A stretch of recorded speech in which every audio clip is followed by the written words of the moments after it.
নির্বাচন নিয়ে এবার অনেক নাটকীয়তা। আসলে যারা যোগ্য প্রার্থী ছিলেন, অন্তত বিএনপির কয়েকজন, তারা নমিনেশন পাননি। কিন্তু তারা এবার তারেক রহমান দেশে থাকায় তারা বড় ধরনের ত্যাগ স্বীকার করেছেন। আমি জানি না তাদেরকে কিভাবে মূল্যায়ন করা হবে।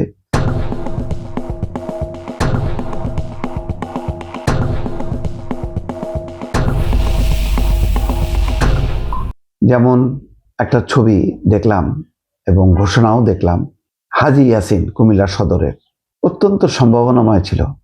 প্রত্যেকেরই একটা আশা ছিল যে মনিরুল হক চৌধুরীকে হয়তো মনোনয়ন দিয়েছে প্রাথমিকভাবে, পরে হয়তো দল বুঝতে পারবে। কারণ এর পরবর্তী পর্যায়ে হাজী ইয়াসিনের পক্ষে যে পরিমাণ হাজার হাজার মানুষ শোডাউন করেছে, তরুণরা, বৃদ্ধরা রোজা রেখে নানা ব্যতিক্রমী কর্মসূচির মধ্য দিয়ে কোনো কিন্তু জ্বালাও পোড়াও হয়নি, খুবই শান্তিপূর্ণ ব্যতিক্রমী কর্মসূচি হয়েছে। সেই কর্মসূচির মধ্য দিয়ে পরিষ্কার ছিল যে দল হয়তো এটা পুনর্বিবেচনা করবে। কিন্তু অনেকগুলো ঘটনার কারণে আমি বলছিলাম যে তারেক রহমান যখন দেশে আসলেন, তারেক রহমানের এই আশাটা যদি আরো 15 দিন আগে হতো, তাহলে হয়তো আরো খোলনলচে বদলে যেত।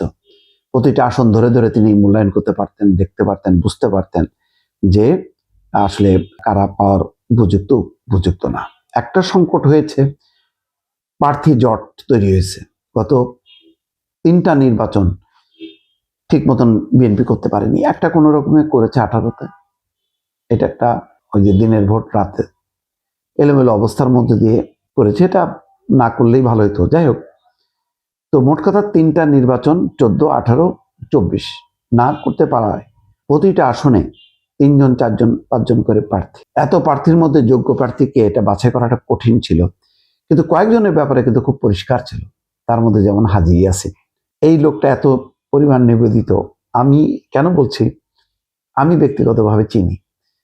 আমি যখন পলাতক অবস্থায় ছিলাম, প্রায় পালিয়েছিলাম নিরাপত্তার কারণে, শেষ সময় জুলাই মাসে, তখন ঘটনাক্রমে চিকিৎসা নিতে সম্ভবত তার আগে থেকে তিনি এসছেন।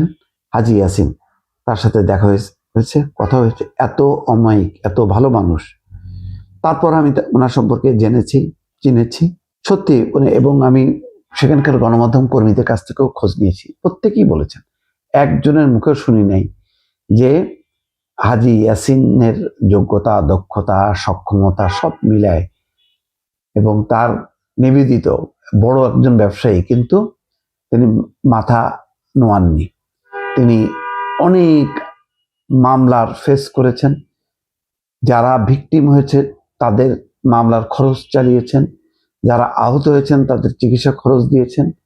লক্ষ লক্ষ টাকা কর্মীদের পিছনে গত 15 বছরে তিনি ব্যয় করেছেন। প্রতিষ্ঠিত মানুষ, ভালো মানুষ, যোগ্য মানুষ। উনি যদি নমিনেশন পেতেন, চোখ বন্ধ করে জিতে আসতে পারতেন কুমিল্লা সদর আসন থেকে। কিন্তু কোন ঘটনায় আমি জানি না, মনিরুল হক চৌধুরীও সিনিয়র মানুষ, তিনি প্রবীণ মানুষ, কিন্তু ওই সদর আসনের জন্য উনি উপযুক্ত না। তো যাই হোক, পরে আজকে যে চিত্রটা দেখলাম যে গুলশানে তারেক রহমানের সঙ্গে কথা বলেছেন, সাথে তার শ্যালক ছিলেন রিজাবুদ্দিন কায়সার, তিনিও মেয়র প্রার্থী ছিলেন এবং অত্যন্ত যোগ্য ছিলেন, দক্ষ ছিলেন একজন। তিনি সাথে সহ 4 জনের একটা ছবি দেখছি, তারা দেখা করেছেন এবং তারেক রহমানের সিদ্ধান্তের প্রতি শ্রদ্ধার সম্মান জানিয়ে তিনি তার নমিনেশন প্রত্যাহার করেছেন। পরে মনিরুল হক চৌধুরীকে পাশে নিয়ে ঘোষণাও দিয়েছেন, সেটা তিনি ওই আসনে তিনি সমন্বয়কের কাজ করবেন কুমিল্লা 6 সদর আসনে। সেখানে তিনি বরং মনিরুল হক চৌধুরীকে জেতানোর জন্য চেষ্টা করবেন। কিন্তু আমার কেন জানি সন্দেহ হয় ওই সদর আসনটা হাতছাড়া হয়ে জামাতের কাছে চলে না যায়। হয়তো হাজী ইয়াসিন সেটা করতে দেবেন না, আর সেটা তিনি আপ্রাণ চেষ্টা করবেন। তারপরও তো প্রার্থী তো আর হাজী ইয়াসিন না, প্রার্থী হচ্ছেন মনিরুল হক চৌধুরী।